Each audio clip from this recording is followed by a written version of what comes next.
final and concluding day where the declaration was adopted. There were lots of discussion, lots of presentation by different countries, member countries. But at the end, there were a few bilateral meetings as well. I'll focus here about the one bilateral meeting between UAE and African Union. African Union President also elaborated the situation on the ground, as well as in the past. In the bilateral meeting, that there were lots of discussion, but the bilateral meeting was covered with a range of topics. There was issue of concern about the corruption, transparency, and other climate issues, which is the key concern of both the countries and of both the regions. In all African elections, but now it's not the case because of some technical and financial constraints. One of the parliament were witnessing, observing African elections, which for instance, in Nigeria, out 393 observers came from Europe. Can you imagine 3 only from Africa? It shows we are not finding Africa's solution for African problems.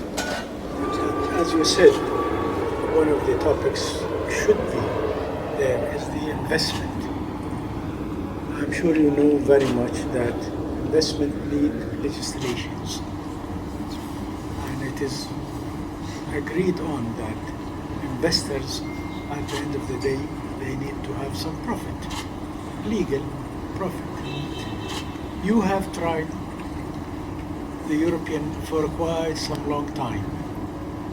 I'm sure you learned the lesson from this. So we are willing to invest.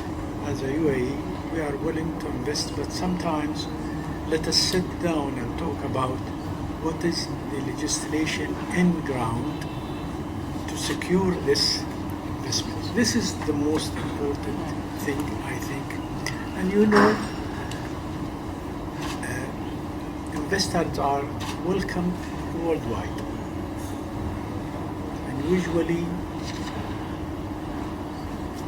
they are afraid to invest unless they have a legislative that can secure their investment. And I think you as a Pan-African Parliament, you can play a very important role in this when it comes to an idea of how can you encourage investors to come to Africa. There will be not only UAE, there will be others as well. We are willing to take some risk and to start with, but let us sit down and see the ground of these legislation. Are there the right legislation in place? What kind of legislation needed? And then from there you can start.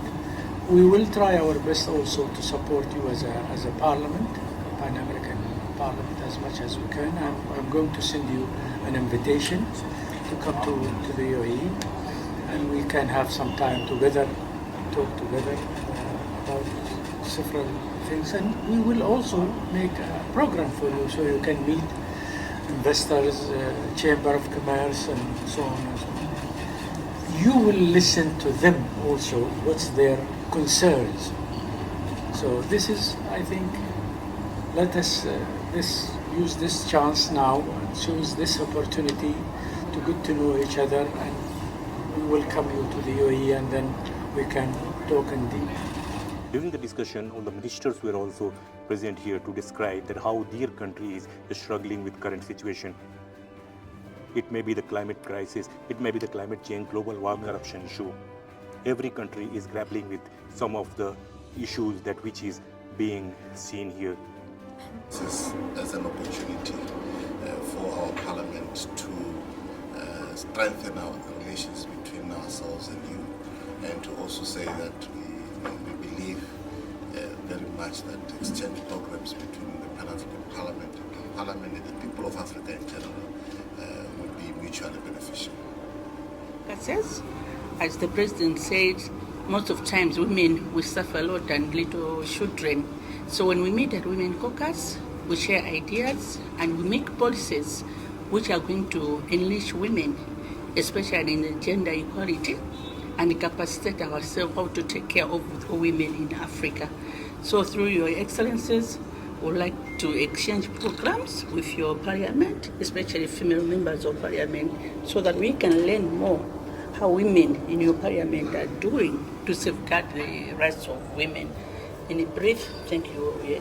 The UAE also assured to support African Union, but at the cost of transparency and sustainability. Minister from the UAE also elaborated here that what they expect from African countries based on the experiences in the past. Projects in the energy space. Given that for us as well, it's a year of sustainability and we're hosting COP28, and therefore we're very focused on bringing forward the climate change agenda and looking for solutions to better energy usage, but also diversification of energy. So this $4.5 billion is committed to Africa, to different African nations. It's already been made, it's been set, and there are already different parties within the UAE that are working on this. But just like His Excellency the Speaker mentioned, investor protection is one of the key issues that we are looking at, and we want to work with the Pan-African Parliament and as well as the different respective countries within Africa to ensure that once an investment goes through, there is sustainability as well, and brings prosperity to the people of the different countries. All of the investments that went from the UAE to Africa was mandated that they have to benefit the people in the areas that the investment was in. And by that, we want to set a model for all the other investors to do the same. We want to make sure that this works, this model works, where the investor are benefiting from this investment and the people in the same area are benefiting as well. So it's an economic, sustainable development model. But I would reiterate that the legislative, solid legislative economic platform have to be there in order to support that model.